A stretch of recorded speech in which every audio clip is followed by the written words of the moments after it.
कि भाई दीपेंद्र है, पहले ये बने थे, बहुत बढ़िया नेता है।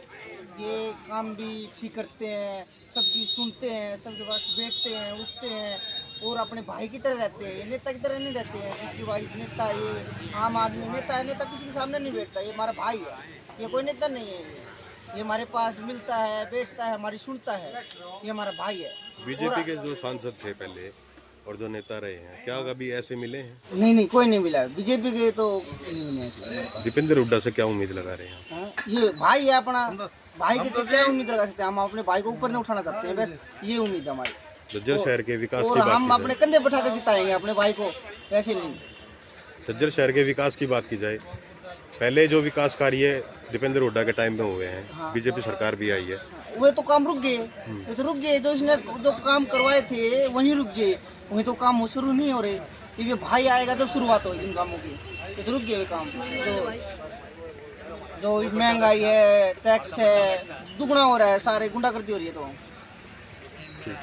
क्या नाम है भाई? को एक राहत पहुंचाने का काम है। लेकिन ये जो मौजूदा सरकार है, ये आपने देख लिया होगा इलेक्टोरल बॉन्ड के मामले में, ये तो उद्योगपतियों के द्वारा ये सरकार चलाई जा रही है।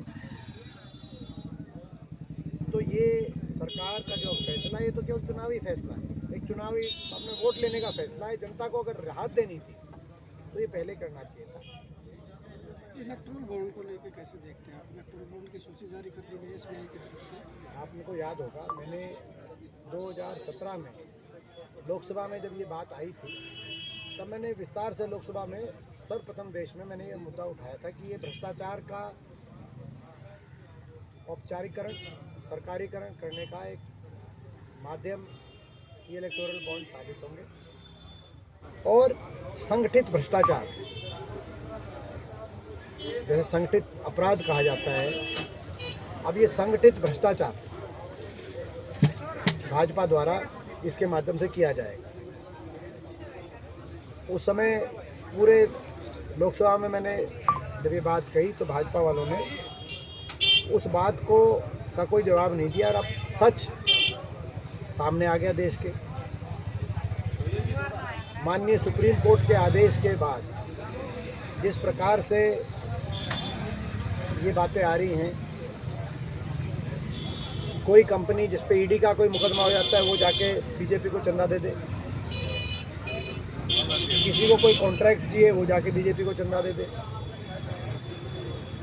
कोई जुआ खिलाने की लॉटरी की कंपनी वो जाके बीजेपी को चंदा दे दे, कोई दूसरे देशों की जिनके साथ हमारे अच्छे संबंध नहीं है उन देशों से संबंधित कंपनियां भी बीजेपी को चंदा दे दें।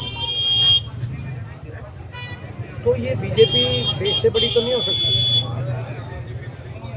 और ये कौन सा ईमानदारी का तरीका है?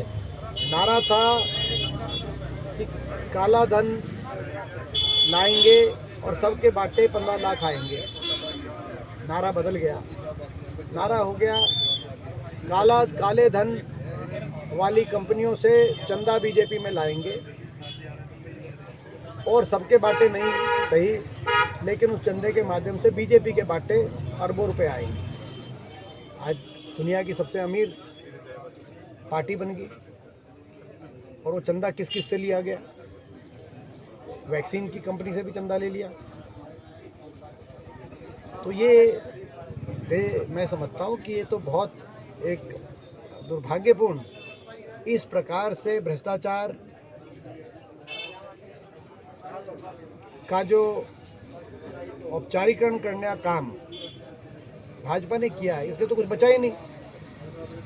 इसमें तो ईडी आईटी के मुकदमे कराओ और उससे चंदा लो। ये क्या तरीका है? ये उचित नहीं हो सकता। मैं समझता हूँ कि सारी मर्यादाओं को तार तार करने का काम किया गया है। ये जो इलेक्टोरल बॉन्ड वाला मामला है, बड़ा गंभीर मामला है। दुर्भाग्य से बहुत से मीडिया चैनल इस पर डिबेट भी नहीं कर रहे। मीडिया चैनल भी ऐसे कंपनियों के पास है जिनके स्वयं इलेक्टोरल बॉन्ड बीजेपी ने ले रखे हैं। तो प्रजातंत्र के लिए सही नहीं है। प्रजातंत्र में जनता को सब जानने का अधिकार है। यही सवाल मैं इस माध्यम से, आपके माध्यम से करना चाहिए। एमपी साहब, अभी ना सूचना है, चली है, चर्चा का दौर चला है कि अरविंद शर्मा शायद कांग्रेस से करनाल से लड़ सकते हैं। क्या ये इसमें संभावना दिखती है? अगर वो आते हैं तो कैसा रहेगा? देखिए, ये मैं समझता हूँ कि इस तरह के काल्पनिक प्रश्नों का कोई जवाब नहीं हो सकता। नहीं सर, वो आते हैं तो नहीं, इस तरह के काल्पनिक प्रश्नों का कोई औचित्य नहीं है।